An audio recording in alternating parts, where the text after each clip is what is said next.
രാഷ്ട്രീയ താല്പര്യങ്ങൾക്കായി അവർ ഞങ്ങളെ ഹൈന്ദവർ എന്ന് വിളിച്ചു. എന്നാൽ തങ്ങളുടെ സഹോദരങ്ങൾ എന്ന് ഞങ്ങളെ ഒരിക്കലും ഹിന്ദുക്കൾ അംഗീകരിച്ചിരുന്നില്ല. അംബേദ്കർ ഒരു ഹിന്ദുത്വവാദിയാണെന്നാണ് ഈ പാകിസ്ഥാൻ പാർട്ടീഷൻ ഓഫ് ഇന്ത്യ എന്ന് പറയുന്ന പുസ്തകം ഉദ്ധരിച്ചുകൊണ്ട് കേരളത്തിലെ ഹിന്ദുത്വവാദികൾ സമർത്ഥിക്കാൻ ശ്രമിക്കുന്നത്. അങ്ങനെയായിരുന്നേയില്ല അംബേദ്കർ. അങ്ങനെ പറഞ്ഞിട്ടുള്ള കാര്യം തന്നെയാണ്. രാഷ്ട്രീയ ഉദ്ദേശങ്ങൾക്ക് വേണ്ടി ഞങ്ങളെ ഹിന്ദുക്കൾ എന്ന് വിളിക്കാറുണ്ട്. പക്ഷേ സാമൂഹ്യമായി ഹിന്ദുക്കൾ ഞങ്ങളെ അവരുടെ സഹോദരന്മാരായി ഒരിക്കലും അംഗീകരിച്ചിട്ടില്ല. അത് അംബേദ്കർ പറയുന്നുണ്ട്. അംബേദ്കർ പറഞ്ഞല്ലോ, ഹിന്ദു മതത്തിൻ്റെ അനീതികളെ അദ്ദേഹം വലിയ വിമർശനത്തിന് വിധേയമാക്കിയിട്ടുണ്ട്, വലിയ ശക്തമായ വിമർശനത്തിന് വിധേയമാക്കിയിട്ടുണ്ട്. അവിടെ ഒരിക്കലും അംബേദ്കർ ഒരു ഹിന്ദുത്വവാദിയാണ് എന്ന് ഞങ്ങൾ ആരും പറയുന്നില്ല. ഒരു ഹിന്ദുവും പറയുന്നില്ല അംബേദ്കർ ഹിന്ദുത്വവാദിയാണെന്ന്. അംബേദ്കർ ഇസ്ലാം വാദിയാണ് എന്നും അല്ലെങ്കിൽ ഇസ്ലാം വിരോധിയാണ് എന്നും ഒരു ഹിന്ദുവും പറയുന്നില്ല. ഇസ്ലാം വിരോധിയാണ് അംബേദ്കർ എന്ന് ആരെങ്കിലും എവിടെയെങ്കിലും പറഞ്ഞു? ഒരിക്കലും പറഞ്ഞില്ല. അംബേദ്കർ ഇസ്ലാമിനെ വിമർശിച്ചിട്ടുണ്ട്, ഹിന്ദുക്കളെ വിമർശിച്ചിട്ടുണ്ട്. അപ്പോൾ അതിൽ അദ്ദേഹം ഇത് പറഞ്ഞിട്ടുള്ളത് സത്യം തന്നെയാണ്. അത് സാമൂഹ്യമായി ഹിന്ദുക്കൾ അവരുടെ രാഷ്ട്രീയത്തിന് വേണ്ടിയിട്ട് ഇന്നും അങ്ങനെ തന്നെയല്ലേ? ഇന്നും രാഷ്ട്രീയ അവകാശങ്ങൾ വേണ്ടി വോട്ട് കിട്ടാൻ വേണ്ടിയിട്ടല്ലേ ഈ ഇന്നത്തെ ഈ യാഥാസ്ഥികരായിട്ടുള്ള രാഷ്ട്രീയ പാർട്ടികൾ, ഇടതനായാലും വലതനായാലും ഇവരെന്തിനാണ് ഈ വാൽ മുറികളിൽ ഇപ്പോൾ ദളിത് കോൺഗ്രസ് എന്നൊക്കെ പറഞ്ഞിട്ട് ദളിതുകൾ പ്രത്യേക തൊഴുത്ത് കെട്ടി ഓരോ രാഷ്ട്രീയ പാർട്ടികളും കൊണ്ടുനടക്കുന്നത് എന്തിനു വേണ്ടിയിട്ടാണ്? അവർക്കുടേതായിട്ടുള്ള യാതൊരു തരത്തിലുള്ള അവകാശ അധികാരങ്ങളും അംഗീകരിക്കാതെ, അവരുടെ ആവശ്യങ്ങളെ പരിഗണിക്കാതെ ഇങ്ങനെ അടിമക്കൂട്ടങ്ങളായിട്ട് അവരിന്നും കൊണ്ടെടുക്കല്ലേ? സ്വാതന്ത്ര്യം കിട്ടിയിട്ട് 75 വർഷം പിന്നിടുമ്പോഴും അംബേദ്കർ അന്ന് സൂചിപ്പിച്ച ആ സാഹചര്യത്തിന് മാറ്റമില്ലല്ലോ. ഇന്നിപ്പോൾ ഹിന്ദുക്കളൊക്കെ മാറിപ്പോയില്ലേ? ഇന്നിപ്പോൾ ജനാധിപത്യവാദികളല്ലേ ഇന്ന് നാട് ഭരിക്കുന്നത്? ജനാധിപത്യത്തിന്റെ മഹത്വം പാടുകയും അതേതരത്തെ വാഴ്ത്തിപ്പാടുകയും ചെയ്യുന്ന ആളുകൾ 10-60 വർഷം ഈ നാട് ഭരിച്ചിട്ടും ആ അംബേദ്കർ പറഞ്ഞ ആ സാഹചര്യത്തിൽ നിന്ന് ഒരു ഇഞ്ച് പോലും മുൻപോട്ട് ചലിപ്പിക്കാനായിട്ട് ഈ ഭരണകൂടങ്ങൾക്ക് സാധിച്ചോ? ഈ വിപ്ലവകാരികൾക്ക് സാധിച്ചോ? ഇല്ല. അപ്പോൾ ഇത് എക്കാലവും ഒരു അനീതിയായിട്ട് നിലനിൽക്കും എന്ന് അംബേദ്കറിന് അറിയാമായിരുന്നു. അതുകൊണ്ടാണ് വളരെ ശക്തിയുക്തം അദ്ദേഹം ആ ഒരു സാഹചര്യം ഇല്ലാതെയാകണം എന്ന് അദ്ദേഹം പറഞ്ഞത്. ഒരുപാട് ആശങ്കകൾ അംബേദ്കർ ഈ കമ്മിറ്റിയുടെ മുമ്പിൽ അവതരിപ്പിക്കുന്നുണ്ട്. അദ്ദേഹം പറയുന്നു, പുതിയ നിയമസഭയിൽ അവർക്ക് എന്തു തന്നെ പ്രാതിനിധ്യം അനുവദിച്ച് കിട്ടിയാലും അവർ എല്ലായ്പ്പോഴും വളരെ ചെറിയ ന്യൂനപക്ഷമായിരിക്കും.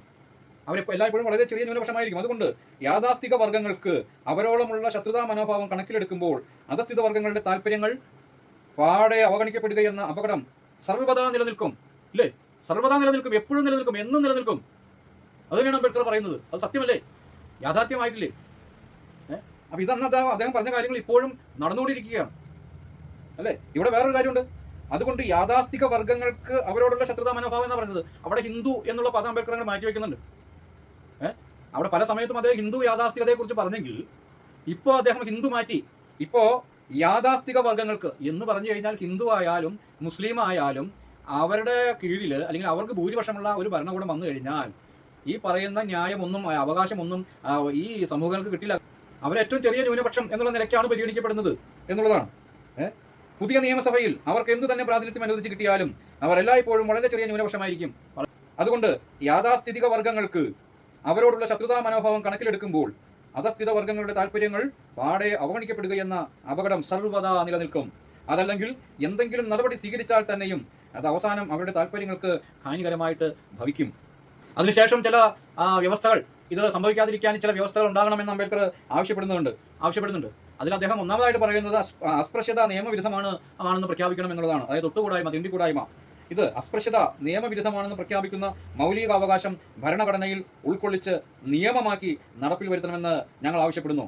ഞങ്ങൾ ഭരണഘടന അംഗീകരിക്കണമെന്നുണ്ടെങ്കിൽ അതിന് മുൻപായി ഞങ്ങളെ ഈ സാമൂഹ്യ ശാപത്തിൽ നിന്ന് മോചിപ്പിക്കണം. രണ്ടാമത്, ഇപ്പറഞ്ഞ മൗലികാവകാശം ഇന്നോളം ഞങ്ങൾ അനുഭവിച്ചു പോന്നിട്ടുള്ള എല്ലാ അവശതകളും വിവേചനങ്ങളും ദൂരീകരിക്കുകയും റദ്ദാക്കുകയും ചെയ്യണം.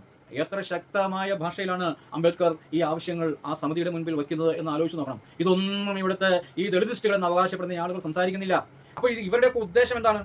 ഈ തെറ്റായ കാര്യങ്ങൾ പറഞ്ഞ് പ്രചരിപ്പിച്ച് ഇവരെ തെറ്റായ ഒരു ഭാഗത്തേക്ക് നയിക്കുക എന്നുള്ള വളരെ ഗുരുതരമായ ഒരു തെറ്റാണ് ഇവർ ചെയ്തുകൊണ്ടിരിക്കുന്നത്. അംബേദ്കർ വളരെ വിശദമായിട്ട് സംസാരിച്ച ആ കാര്യങ്ങൾ ഇന്ന് അച്ചട്ടായിട്ട് നടമാടിക്കൊണ്ടിരിക്കുകയാണ്. ഈ പാവങ്ങൾ വീണ്ടും വീണ്ടും തെറ്റിദ്ധരിപ്പിക്കപ്പെട്ടുകൊണ്ടിരിക്കുകയാണ്.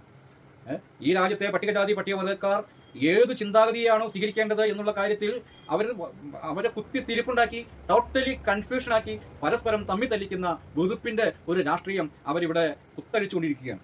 ഈ പട്ടികജാതി പട്ടികവർഗ്ഗക്കാരെ സംബന്ധിച്ച് അവർ ഇരകളാക്കിക്കൊണ്ടിരിക്കുകയാണ് വീണ്ടും വീണ്ടും. നിയമസഭയിൽ വേണ്ടത്ര പ്രാതിനിധ്യം ലഭിക്കാൻ അവർക്കുള്ള അവകാശത്തെക്കുറിച്ച് 1-2 വാക്കുകൾ കൂടി ഞാൻ പറഞ്ഞുകൊള്ളട്ടെ. അംബേദ്കർ പറയുകയാണ്, അധസ്ഥിത വർഗ്ഗങ്ങൾക്ക് പ്രാതിനിധ്യം അനുവദിക്കുന്ന പ്രശ്നത്തെ സംബന്ധിച്ചിടത്തോളം ആ പ്രാതിനിധ്യം തെരഞ്ഞെടുപ്പിലൂടെ ആയിരിക്കണം പ്രാതിനിധ്യം. നാമനിർദ്ദേശങ്ങളിലൂടെ ആകരുത് എന്ന കാര്യത്തിൽ ഞങ്ങൾ തികച്ചും ഏകാഭിപ്രായക്കാരാണ്. അതായത് നാമനിർദ്ദേശങ്ങൾ ആരെങ്കിലും നിർദ്ദേശിക്കപ്പെട്ടിട്ടായിരിക്കരുത് അവർ നിയമസഭകളിലേക്കും പാർലമെന്റിലേക്കും ഒക്കെ അവർ വരാൻ. ആരെങ്കിലും നിർദ്ദേശിക്കപ്പെട്ടാൽ അവൻ അടിമ മനസ്ഥിതിയോടെ നിർദ്ദേശിക്കപ്പെട്ട ആളുകളുടെ താല്പര്യത്തിനനുസരിച്ച് അവർ നിയമസഭകളിലും പാർലമെന്റിലുമൊക്കെ നിൽക്കും, അല്ലെങ്കിൽ മൗനം പാലിക്കും. അതുകൊണ്ട് ഇവരെ തെരഞ്ഞെടുപ്പിലൂടെ, നാമനിർദ്ദേശത്തിലൂടെയല്ല തെരഞ്ഞെടുപ്പിലൂടെ കൊണ്ടുവരണം എന്നാണ് പറഞ്ഞിട്ടുള്ളത്. ഇന്ന് എന്താണ് സംഭവിച്ചിരിക്കുന്നത്? ഇന്ന് രാഷ്ട്രീയ പാർട്ടികൾ നാമനിർദ്ദേശം ചെയ്യുന്ന അടിമകളെ തെരഞ്ഞെടുപ്പിന് നിർത്തി വിജയിപ്പിച്ച് ഇവർ പാർലമെന്റിലും നിയമസഭകളിലും എത്തിക്കുകയാണ്. അതുകൊണ്ടാണ് പട്ടികജാതി പട്ടികവർഗക്കാരുടെ പ്രശ്നങ്ങൾ ഇന്നും പരിഹരിക്കപ്പെടാതെ കിടക്കുന്നത്. അംബേദ്കർ 1930 പറഞ്ഞ ആ അപകടം ഇന്നും നിലനിൽക്കുന്നു, സ്വതന്ത്ര ഭാരതത്തിൽ ഇന്നും നിലനിൽക്കുന്നു. ഈ പാവങ്ങളുടെ അംബേദ്കർ എന്തിനു വേണ്ടിയിട്ടാണ് ഇത് സംസാരിച്ചത്? എന്തിനു വേണ്ടിയിട്ടാണ് രാഷ്ട്രീയ സംവരണം അദ്ദേഹം നേടിയെടുത്തത്? ഈ ജനതയുടെ സമ്പൂർണ്ണമായ വിമോചനത്തിന് വേണ്ടിയിട്ടാണ് അദ്ദേഹം സംവരണം എന്നുള്ള വ്യവസ്ഥയ്ക്ക് വേണ്ടിയിട്ട് ബ്രിട്ടീഷുകാരനോട് പടപൊരുതി അത് വാങ്ങിയെടുത്തത്. പക്ഷേ അദ്ദേഹം അന്ന് ചൂണ്ടിക്കാണിച്ച ആ പ്രശ്നം ഇന്നും ഗുരുതരമായിട്ട് നിലനിൽക്കുകയാണ്. അതായത് നോമിനേഷനുകളല്ല വേണ്ടത്, തെരഞ്ഞെടുക്കണം, ജനങ്ങളിൽ നിന്ന് തെരഞ്ഞെടുക്കപ്പെടണം എന്നുള്ള ആ ഒരു ശക്തമായ ആ ആശയം വെച്ച് തന്നെ ഒരു കൂട്ടം അടിമകളെ നിയമസഭകളിലേക്കും പാർലമെന്റിലേക്കും എത്തിക്കാതിരിക്കാൻ വേണ്ടിയിട്ടാണ്. പക്ഷേ ഇന്ന് രാഷ്ട്രീയക്കാർക്ക് വിടുപണി ചെയ്യുന്ന അടിമ മനസ്കരാണ് ഇന്ന് നിയമസഭകളിലേക്കും പാർലമെന്റിലേക്കും സംവരണ സീറ്റിൽ നിന്ന് തെരഞ്ഞെടുക്കപ്പെടുന്നത് എന്നുള്ള ഒരു ദുസ്ഥിതി, അംബേദ്കറിന്റെ സ്വപ്നങ്ങൾ തകർക്കുന്ന ഒരു സംവിധാനം, അംബേദ്കറിന്റെ ആശയങ്ങളെ തകിടമറിക്കുന്ന ഒരു സംവിധാനം ഇന്നല്ല, ആ സ്വാതന്ത്ര്യാനന്തര ഭാരതത്തിൽ ഇന്നോളം, സ്വാതന്ത്ര്യാനന്തര ഭാരതം 75 വർഷം പിന്നിടുമ്പോഴും അംബേദ്കർ അന്ന് ബ്രിട്ടീഷുകാരുടെ മുൻപിൽ അവതരിപ്പിച്ച ആ അപകടം ആ ഡെമോക്രസിന്റെ വാള് പോലെ ഈ സമൂഹത്തെ പിന്തുടരുകയാണ്. അതാണ് ഈ സമൂഹം ഇന്നും ഈ അറസ്റ്റാവസ്ഥയിൽ കിടക്കുന്നത്. അതിൽ ഹിന്ദുക്കളെ കുറ്റം പറഞ്ഞിട്ട് എന്താ കാര്യം, അല്ലെങ്കിൽ മറ്റ് ആളുകളെ കുറ്റം പറഞ്ഞിട്ട് എന്താ കാര്യം? നമ്മളുടെ അവകാശങ്ങൾ സംരക്ഷിച്ച് നിർത്തുന്നതിൽ നമ്മൾക്ക് വലിയ വീഴ്ച സംഭവിച്ചിരിക്കുന്നു. അംബേദ്കറുടെ ദർശനം ഇങ്ങനെ തെറ്റായ രീതിയിൽ, അംബേദ്കറുടെ ആശയങ്ങളെ തെറ്റായ രീതിയിലൂടെ പ്രചരിപ്പിക്കുകയും അംബേദ്കറിന്റെ ആശയങ്ങൾ അത് നമ്മളുടെ സംരക്ഷണത്തിന് വേണ്ടിയിട്ട് അംബേദ്കർ പറഞ്ഞ കാര്യങ്ങൾ തമസ്കരിക്കുകയും അത്തരം വിഷയങ്ങൾ ഈ രാജ്യത്ത് ചർച്ച ചെയ്യാതെ, അപ്പോൾ സമഗ്രമായിട്ടൊക്കെ ചർച്ച ചെയ്യണമെന്ന് പറഞ്ഞ ആളുകൾ ഇങ്ങനെ ഏടുകൾ തന്നെ വീണ്ടും വിഭജിച്ച് അംബേദ്കറെ വികൃതവൽക്കരിച്ചുകൊണ്ട് മുൻപോട്ട് പോവുകയാണ്. ഇത് തികച്ചും അപകടകരമായ ഗുരുതരമായ ഒരു സാഹചര്യമാണ്. അപ്പോൾ അംബേദ്കർ വളരെ ശക്തമായ രീതിയിൽ തങ്ങളുടെ അവകാശാധികാരങ്ങൾക്ക് വേണ്ടിയിട്ട് പടപൊരുതുകയും അത് നേടിയെടുക്കുകയും അതിൻ്റെ അപകട വശങ്ങൾ വളരെ വിശദമായിട്ട് സംസാരിക്കുകയും ചെയ്തു. അപ്പോൾ ജനാധിപത്യത്തിൻ്റെ ആ ന്യൂനത, അതായത് പ്രത്യേക അജണ്ടകളുള്ള ഒരു വിഭാഗം ഭൂരിപക്ഷമായിട്ട് വന്നാൽ ആ വിഭാഗത്തിൻ്റെ കീഴിൽ ജനങ്ങൾ അല്ലെങ്കിൽ ന്യൂനപക്ഷങ്ങൾ ചൂഷണങ്ങൾക്ക് വിധേയമാകും, പീഡനങ്ങൾക്ക് വിധേയമാകും എന്ന് പറഞ്ഞത് ഇന്നും അത് നടമാടിക്കൊണ്ടിരിക്കുകയാണ് എന്നുള്ളതാണ്. നമ്മളുടെ കേരള ഭരണം തന്നെ എടുത്തു കഴിഞ്ഞാൽ ഇപ്പോൾ കമ്മ്യൂണിസം എന്ന് പറയുന്ന ഒരു ആശയം, ആ ആശയത്തെ അംഗീകരിക്കുന്നവരും അംഗീകരിക്കാത്തവരുമുണ്ട്. അവർ ഭൂരിപക്ഷമായിട്ട് വന്നു കഴിഞ്ഞാൽ ഇത് അംഗീകരിക്കാത്തവർ പീഡനത്തിനിരയാകും എന്നാണ് ഡോക്ടർ അംബേദ്കർ ഈ വാക്കുകളിലൂടെ പറയുന്നത്.